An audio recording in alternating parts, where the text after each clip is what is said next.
Good morning, everybody. I'm going to give you a quick tutorial on how to use QuickTime Player. QuickTime Player is available on your Mac.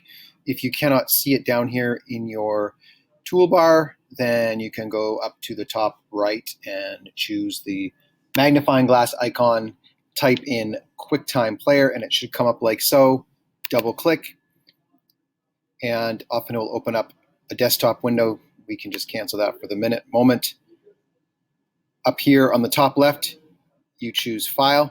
You can choose New Screen Recording if you'd like to record your screen. This box will open up. Make sure that you can see the microphone is working. If the microphone is not working, click and choose Internal Microphone. Then when you're ready, you can push the record button. It will give you this choice. You can either click to record the full screen or you can drag to record part of the screen. I'm going to just click and record part of my screen. So if I click like so, I can select what I want to record. And when I'm ready, I say start recording.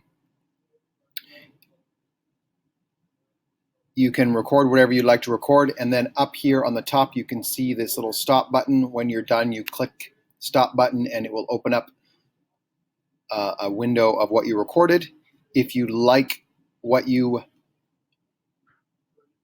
recorded, if you just push the red X up here, it will automatically prompt you to save. If you don't like it, you can say delete. If you do like it, you can save it in a spot where you can find it again. And so I'm going to delete that, and it goes away.